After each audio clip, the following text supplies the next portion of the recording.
과일을 드실 때 자두는 그냥 씻어놓으면 되고 사과와 배는 칼이 있어야 하고 호두를 먹을 때는 망치가 있어야 먹습니다. 하나님 말씀도 그렇게 쉽게 먹을 수 있는 말씀, 어려운 말씀이 있죠. 그래서 히브리서에 보면 내가 지금 딱딱한 음식을 먹어야 되는데 아직 거기에 도달하지 못해서 부드러운 음식을 먹는다 그러는데 우리도요 죽만 먹으면 힘이 없습니다. 딱딱한 음식을 먹어야 힘이 있습니다. 로마서는요 딱딱한 음식 중에 하나입니다. 그래서 그 복음서에 있는 말씀을 논리적으로 설명하는 말씀이 로마서이기 때문에 로마서가 굉장히 사실은 어려운 말씀인데 또 우리 모든 그 기독교의 근간이 로마서 안에 다 들어있습니다. 그래서 우리가 기독교의 진리를 아는데요 로마서 한 권만 있으니까 다 알 수 있을 만큼 집약되어 있고 요약되어 있고 논리적으로 설명이 되는 말씀이 로마서입니다. 그래서 오늘 또 우리가 이 로마서 말씀을 좀 어렵지만 오늘은 좀 들어보도록 하겠습니다. 우리가 이 종교개혁자들이 부패한 교회를 개혁을 외쳤습니다. 개혁을 외쳐서 새로운 이제 교파가 생겨났는데 카톨릭 교회 옛날부터 있었다 그래서 부교라고 부르고 여기서 갈라져 나와서 새롭게 종교를 만들었다 그래서 신교라고 우리나라에서는 개신교라고 그러죠. 그런데 사실은 이 개신교라는 말이 이게 옳지 않은 말입니다. 우리나라에서는 개신교라고 부르지 다른 우리보다 먼저 복음을 받았던 개신교 국가는 이걸 개신교라고 부르지 않고 모든 신학자들이 개신교라고 부르지 않습니다. 뭐라고 부르냐? 개혁교회라고 부릅니다. 개혁교회. 우리나라 장로의 교파 가운데 개혁교다 그런 게 있죠. 근데 말만 개혁이죠. 개혁도 안 하고 이름만 개혁이라고 붙여놓고 있는데 이 개혁교회라는 말이 중요합니다. 왜냐하면 이게 영어로는 리폼드 처치라는 말인데 교회는 시간과 상황에 맞춰서 부지런히 개혁돼야 한다. 그래서 개혁돼요. 종교개혁은 그때서 끝나는 것이 아니고 끊임없이 그 시대에 맞춰서 또 교회가 개혁되어 나가야 된다는 말씀인 것입니다. 그래서 하나님의 말씀은 변화가 없죠. 어제나 오늘은 동일합니다. 성경에도 하나님 말씀은 동일하다고 말씀하십니다. 야고보 1장 17절에 보면 온갖 좋은 은사와 온전한 선물이 다 위로부터 빛들의 아버지께로부터 내려오나니 그는 변함도 없으시고 회전하는 그림자도 없으시니라 말씀하십니다. 하나님이 변하지 않는 분이다. 이거를 강조하기 위하여 그림자가 없는 분이다. 그렇게 말합니다. 나는 가만히 서 있어도 태양의 위치가 바뀌면 그림자가 자꾸 바뀌는 거잖아요. 하나님께서 변하지 않는 것을 그림자가 없다고 표현하고 있습니다. 그 말의 신학자들은 하나님이 변하지 않는 그 특성을 설명할 때 하나님은 좋은 방향이라도 변하지 않는다. 아니 나쁜 방향에서 좋은 방향으로 변하면 좋은 거잖아요. 근데 신학자들이 하나님은 좋은 방향으로 변하지 않는다. 동일하시다. 왜냐하면요 좋은 방향으로 하나님이 변하면은 논리적으로 모순이 생깁니다. 어떤 모순이 생깁니까? 이전에 하나님은 완전하지 못했다는 것이죠. 완전한 것이 바뀔 필요가 없잖아요. 그래서 좋은 쪽으로도 하나님 바뀌지 않는다. 그렇게 말씀을 하십니다. 그래서 오늘 말씀이 보면 이제 그 사도 바울이 유대인들이 자신에게 질문하는 것을 스스로 만들어서 자기 질문이나 자기 대답을 자기가 해나가고 있습니다. 로마서 1장에는 유대인이나 이방인이나 하나님 앞에 똑같이 죄인이다. 똑같이 죄인이기 때문에 유대인이나 이방인이나 하나님의 말씀을 믿지 않고 순종하지 않는 사람들에게는 똑같이 벌을 받을 거다. 그 말씀입니다. 그래서 로마서 2장을 요약한 말씀이 로마서 2장 9절 10절입니다. 악을 행하는 각 사람의 영에는 환난과 공고가 있으니 먼저는 유대인에게요 그리고 헬라인에게며 선을 행하는 각 사람에게는 영광과 종교와 평강이 있으니 먼저는 유대인에게요 그리고 헬라인에게라고 말씀하십니다. 선민하고 말씀대로 살면 유대인이나 이방인이나 똑같이 벌을 받고, 또 말씀대로 이제 살지 못하면 유대인이나 이방인이나 똑같이 벌을 받는다 말씀하죠. 살면은 복을 받고. 그렇죠. 그런데 그러면 이제 성경에 보면 하나님께서 아브라함의 후손들에게 복을 주셨잖아요. 복을. 창세기에 보면 하나님께서 아브라함을 처음 만났을 때 아브라함에게만 복을 주신 것이 아니고 너희 자손들에게도 영원토록 복을 주리라 말씀하셨잖아요. 창세기 12장 1절 2절에 보면 여호와께서 아브라함에게 이르시되 너는 너희 고향과 친척과 아버지의 집을 떠나라. 내가 내게 보여줄 땅으로 가라. 내가 너로 큰 민족을 이루고 내게 복을 주어 내 이름을 창대케 하리니 너는 복이 될지라. 그래서 후손을 많이 주어서 큰 민족이 되겠다고 말씀하십니다. 창세기 17장 7절 8절에 보면 내가 내 언약을 너와 너 및 내 대대 후손 사이에 세워서 영원한 언약을 삼고 너와 내 후손의 하나님이 되리라.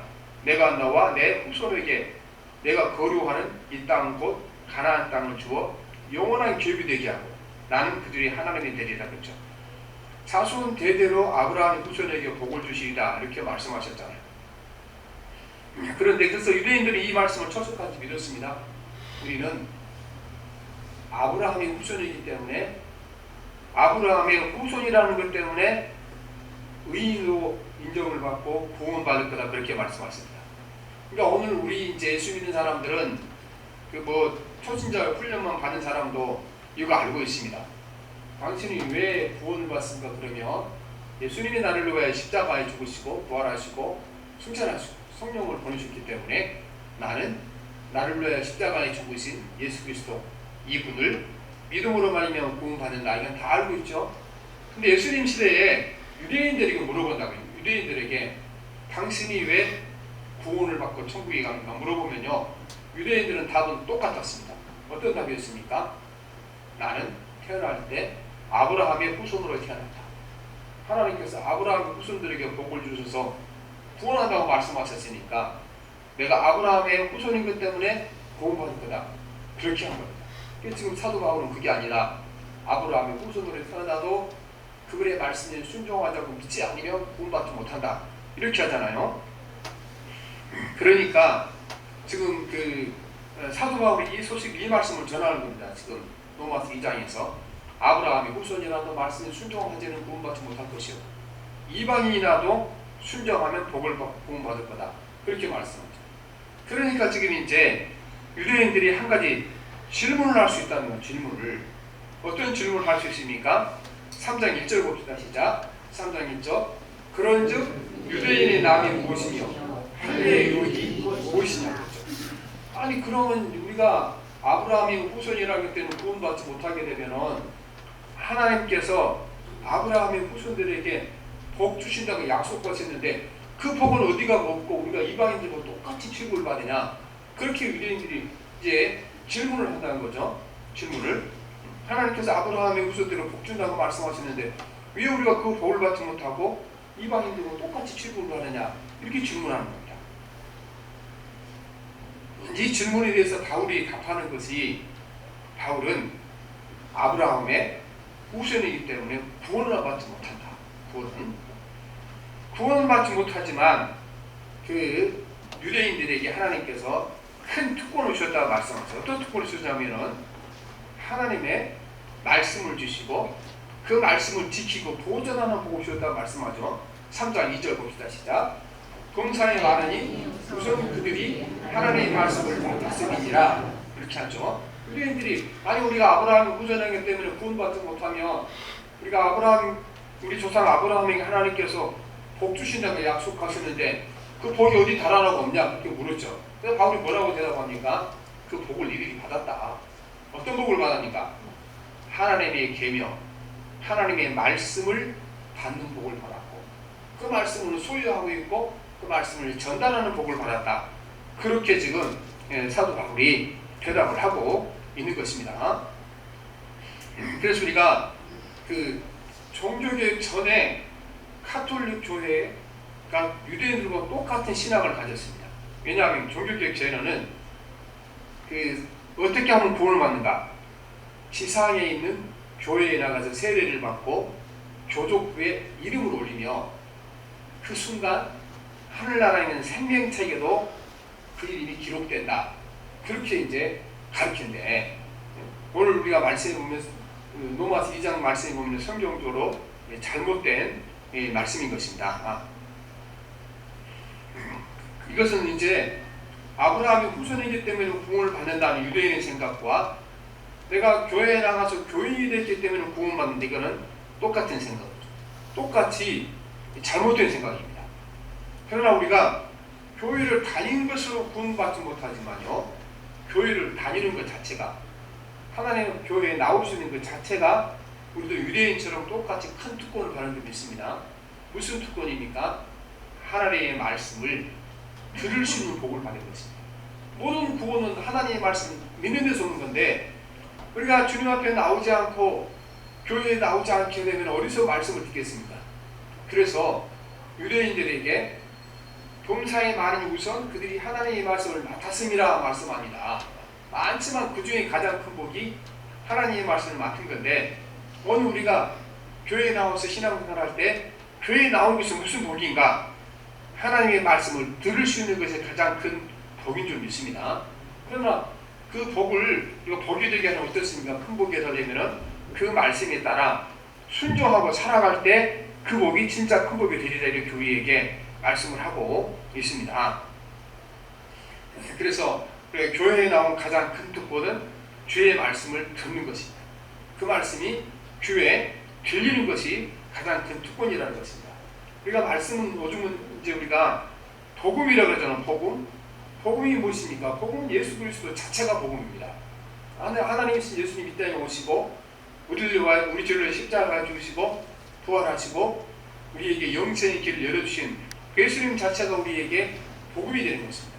보통 우리가 예수님이 나의 죄를 십자가에 돌아가셨다, 그를 이제 우리 성경 옛날 말로 번역이 되어 있으니까 구속이라고 합니다.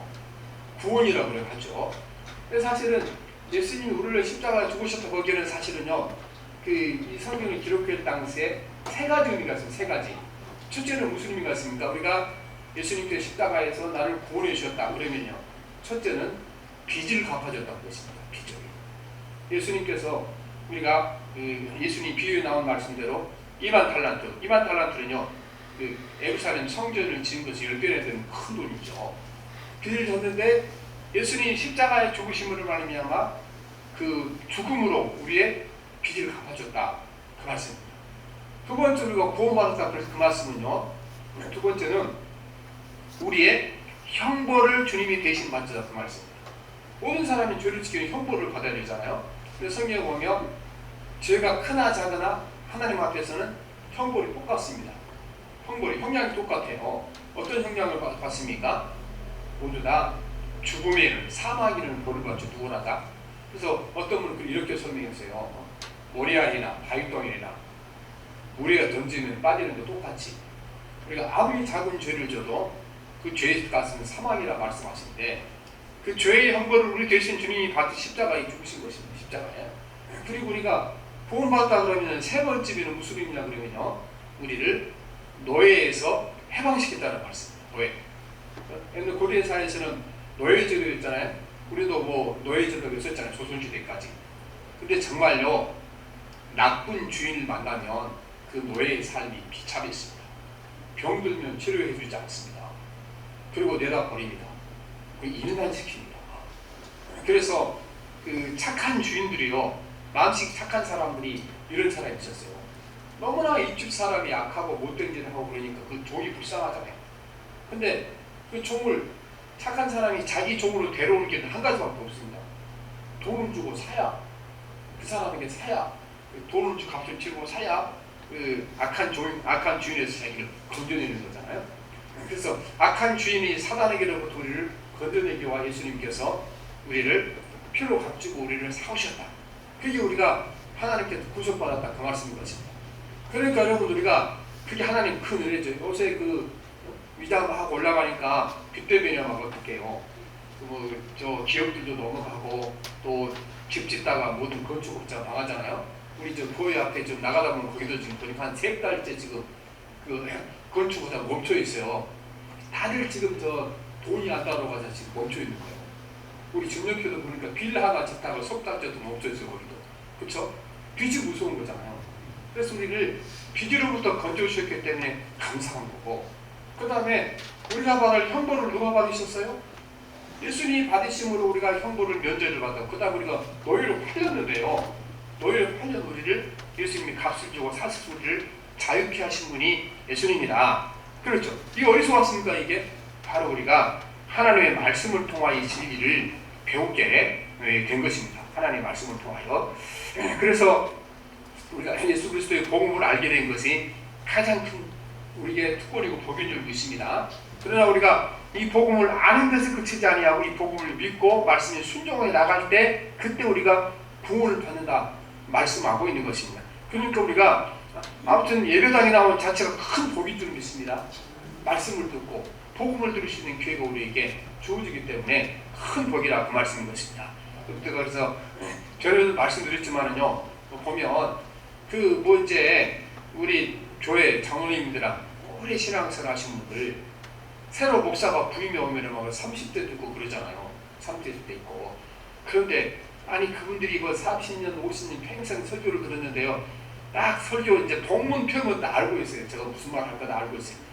그런데 그분들이 성령께서 가만히 있어요. 그만 들으러 오시는 거예요. 그래서요, 우리가 보면 연세가 많이 들어서 이렇게 예배당에서 앉아계신 분요, 하나님 큰 일 주신 분입니다. 왜냐하면 인간적으로 그거 와서 들을 수 있겠어요?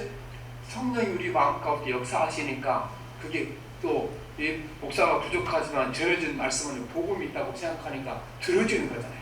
그러니까 오늘 여기 오신 여러분 큰 복 받은 분입니다. 큰 복을 받으신 분들이요. 그게 가장 큰 복이요. 그래서 우리가 이 큰 복을 감사하고 사셔야 됩니다. 그런데 이제 첫째는 그래서 이제 아니 아브라함이 후손인데요, 우리가 도대체 무슨 복을 받았냐?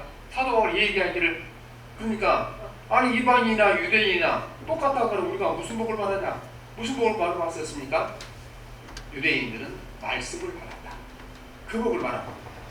그 다음에 이제 또 논리적으로 하나가 문제가 생기는 것입니다. 왜냐하면은 이 아브라함의 후손들이 하나님의 약속을 지키지 않았잖아요. 약속을 지키지 않아서 다 지금 나라가 망하고 배반을 당했잖아요. 근데 또 어떻게 되는가? 아니 하나님이 약속한 걸 사람이 안 지켰으면 하나님의 약속이 깨진 것 아닌가? 그렇게 사람들이 생각하는 거죠. 그러면 하나님의 약속을 사람이 깰 수 있다. 그러면 어떻게 하나님이 해볼 방법이 없잖아요. 그 질문을 던지고 있는 거예요. 이렇게 보면. 그래서 3절 봅시다. 시작. 어떤 자들이 믿지 아니하였으면 어찌하기요? 그 믿지 아니하니 하나님의 믿으심을 피하게 되는 말씀하시죠. 사실은 우리가 이 로마서는요, 읽어도 이것이 무슨 말인지 도대체 이해가 안 가는 말씀이죠. 너무 논리적으로 설명하니까. 근데 그 얘기하고 있는 거예요. 아니 하나님이 유대인들을 구원한다고 약속하셨는데 유대인들이 그 복을 지키지 않으면 하나님의 약속이 깨진 것이 아닌가 말씀하죠. 그래서 사도 바울은 대답합니다. 그렇지 않다. 하나님은 홀로 약속을 지키신 분이다 말씀하십니다. 그래서 사람이 하나님의 약속을 지키지 않는다고 해서 하나님이 약속한 것이 절대로 무효가 되거나 하나님이 약속하신 것이 깨지지 않는다고 말씀하신 것입니다. 우리가 이제 부부가 살아갈 때 처음에 결혼할 때 다 약속하고 결혼하잖아요. 그렇죠? 근데 한쪽에서 약속을 깨면 약속을 지킬 수 있는 방법이 없잖아요. 약속을 깨면. 그런데 하나님은 상대방의 약속을 깨도 하나님이 약속을 지킨다는 겁니다. 그래서 오늘 제목이 홀로 약속을 지키신 하나님인데요. 이 두 가지 의미가 있습니다. 첫째는 하나님 한 분만의 약속을 완벽하게 지킬 수 있다는 것입니다. 사람은요, 어느 누구라도 자신이 한 약속을 100% 지킬 수 있는 사람은 한 사람도 없습니다. 누가 그 약속을 지키겠습니까? 더러는 우리가 이제 정말 성실하고 정직한 사람도 약속을 못 지킬 때가 있습니다. 누구한테 돈을 빌려오고 자기 본인만이라도 꼭 지켜야겠다 생각하는데 어느 날 갑자기 요즘처럼 이렇게 다른 환경적 문제로 기업이 나가고 문을 닫게 되면요, 갚아주고 싶은 마음이 이렇게 꿀떡 같아도 못 갚아주죠. 왜 못 갚아줍니까? 능력이 없으니까 못 갚아주죠. 능력이 없으니까. 오늘도 다 마찬가지인 것입니다. 오늘 부모들도 자식들에게 약속 못 지킬 때가 많습니다. 그래서 너는 뭐 강남에 있는 빌딩 내가 너 둘째한테는 물려주고 뭐 셋째한테는 저기 용산에 있는 빌딩 물려줬다 그랬는데, 아니 중간에 이렇게 사업이 잘못돼 쫄딱 망했는데 무슨 수로 아버지가 약속을 지킵니까? 없는 걸 어떻게 지킵니까? 그래서요, 홀로 하나님만이 자신이 한 약속을 끝까지 지킬 수 있는 하나님 한 분밖에 안 계시는 거죠. 약속은. 두 번째는 무슨 뜻입니까? 상대편이 약속을 깨도 하나님 그 약속을 지켜주신다는 것입니다. 이건 불가능하다는 거죠. 아니 두 사람이 약속을 해서 한 사람이 약속을 어겼는데 일방적으로 어떻게 한 사람이 약속을 지킵니까? 하나님 약속을 지키십니다. 왜 지킵니까? 성경에 보면요, 하나님은 자신과의 약속 때문에 상대방이 깨버린 약속을 안 깨고 지켜나가신다는 것입니다. 그 말씀이 이사야에서 48장 8절 9절에 나와 있는데요, 제가 볼게요. 내가 과연 듣지도 못하였고 알지도 못하였으며 내 귀가 애초부터 열리지 못하였나니 이는 내가 정령 배신하여 모태에서부터 내가 배역한 자라 불릴 줄을 내가 알았습니다. 내 이름을 위하여 내가 노하기를 더디할 것이며 내 영광을 위하여 내가 참고 너를 멸절하지 아니하리라. 이스라엘 민족들에게 준 말씀이거든요. 네가 모태에서부터 배역하고 나온 아이와 같다. 모태에서 그렇게 태어나면서부터 배역을 했고 죽을 때까지 배역만 하고 죽었는데 그래도 너희들 길이 있다. 왜 길이 있습니까?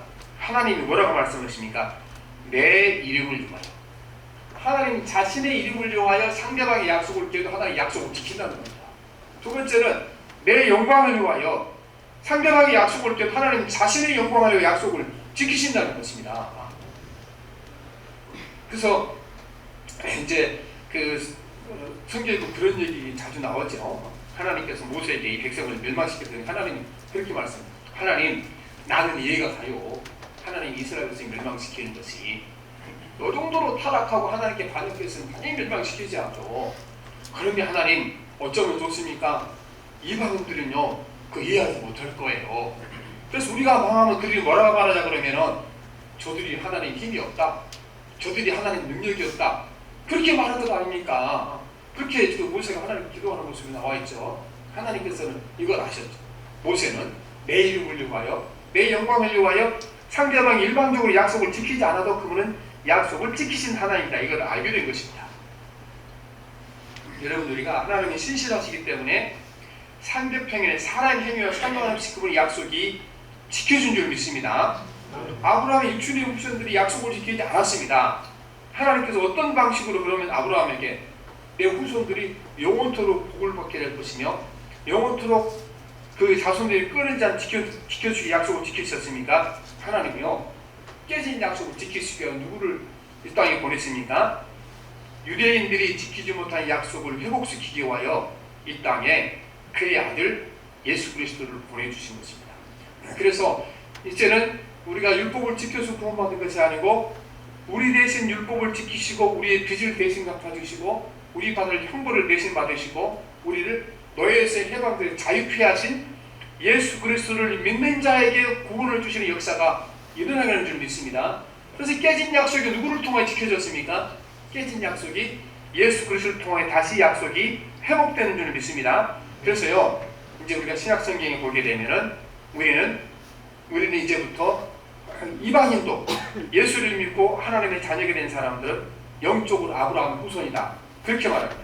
갈라디아서 3장 16절에 보면 하나님은 아브라함과 그의 후손들에게 여러 차례 약속하셨는데 여러 사람을 가리켜 후손들에게라 하시지 않고 오직 한 사람을 가리켜 내 후손에게라고 하셨으니 바로 그리스도를 두고 하신 말씀입니다. 말씀하죠.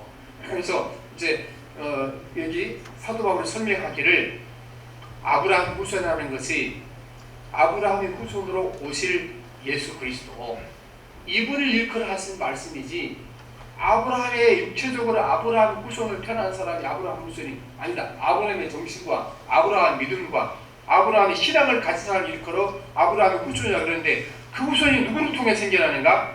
예수 그리스도 통해 생겨났기 때문에 이렇게 말씀하시는 것입니다.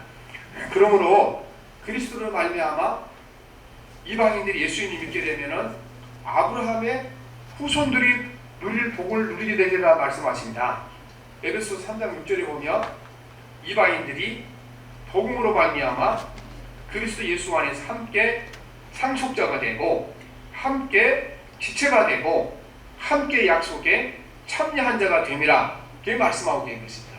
그래서 여러분이 예수를 믿는 그 순간 여러분이 족보가 바뀐 줄 믿습니다. 그러니까 다 누구 족보에 올라와 있습니까?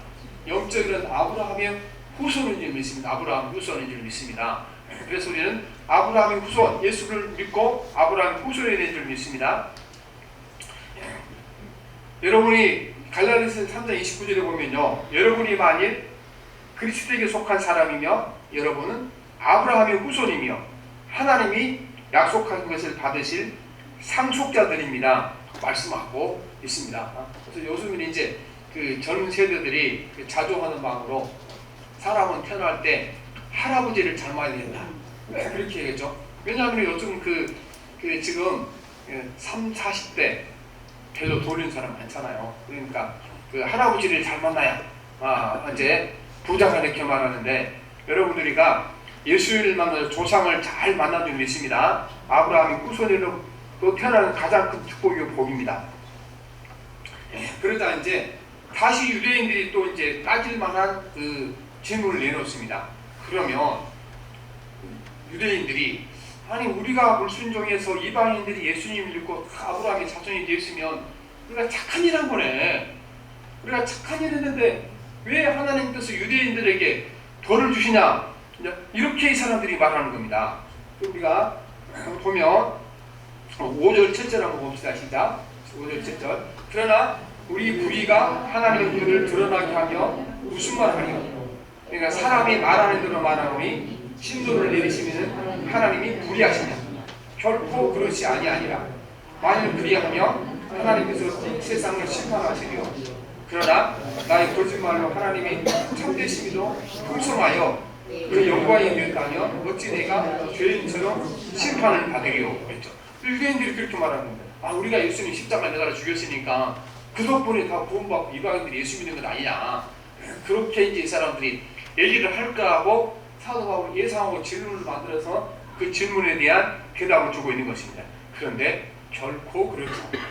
이거는 하나님께서 악을 선하게 만드는 능력으로 악을 선하게 사용하신 것이지, 그렇다고 해서 이 악하게 사는 사람들이 하나님이 선하게 쓰셨다고 해서 악이 벌을 받지 않는 일 없을까 이렇게 말씀을 하고 있는 것입니다.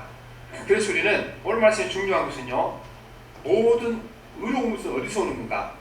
홀로 모든 약속을 지키시는 하나님에서 온다는 것입니다. 하나님이 홀로 약속을 지키신다는 것은 두 가지입니다. 첫째는 어떻습니까? 하나님만이 한 번 약속하며 그 약속을 완벽하게 끝까지 지킬 수 있는 능력이 있다는 것입니다. 약속은 마음만 가지고 되는 것 아니잖아요. 마음만 가지고. 약속은 우리가 능력이 있어야 지키는 것이 약속이잖아요. 하나님 한 분 위에는요, 약속한 것을 끝까지 지킬 수 있는 아무도 없기 때문에 하나님은 홀로 약속을 지키시는 분이 있습니다. 둘째는 하나님 홀로 약속을 지키시는 것이 무슨 뜻입니까? 상대방의 약속을 지키지 않아도 하나님은 자기 이름과 자기 영광을 위하여 약속을 지키십니다 말씀하고 계시는 것입니다. 오늘 우리가 그러므로 우리가 늘 살아가면서 주님 앞에 넘어지기도 하고 쓰러지기도 하지만요, 우리가 예수님을 부인하지 않는 이상 우리를 주께서 붙잡아 주실 것입니다. 왜냐하면 주님은 누구와 지킨 약속을 지키십니까? 하나님은 자신과 한 약속을 지키십니다.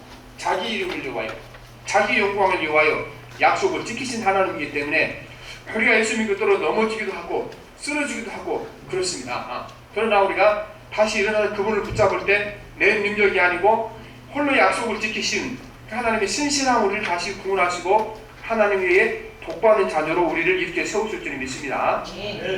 그래서 신앙은요, 우리의 불성실함에도 불구하고 한 번 약속하시면 약속을 지키시는 신실하신 하나님의 약속을 믿는 것이 신앙인 줄 믿습니다. 그래서 우리가 이렇게 주변에 보면 이런 분들이 너무 많아요. 아유 목사님, 내가 예수를 믿었는데요. 천국 갈지 안 갈지 아무래도 좀 시원찮네요. 왜 그러냐 그러니까 내가 살아가면서 말씀대로 사는 것이 살지 못하는 게 너무 많잖아요. 그래서 안 될 것 같습니다. 그러나 우리가 그 하나님의 약속하신 말씀을 믿고 나갈 때 우리는 약속을 지키신 하나님의 약속을 지키실 줄 믿습니다.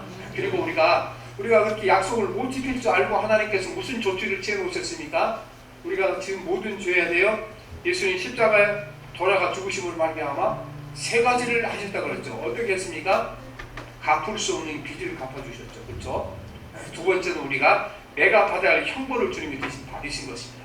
그 다음에 우리가 죄의 노예로 팔렸는데 우리 피로 값주고 노예로 사셔서 하나님의 자녀로 우리를 삼으셨습니다.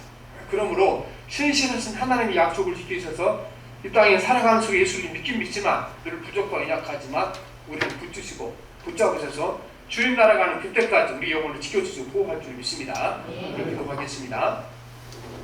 살아계신 하나님 아버지, 오늘처럼 우리가 약속이 지켜지지 않는 시대에 살았던 적이 없습니다. 또 우리 자신들도 연약하게 부족하여 늘 주의 약속대로 살지 못하고 말씀대로 살지 못합니다.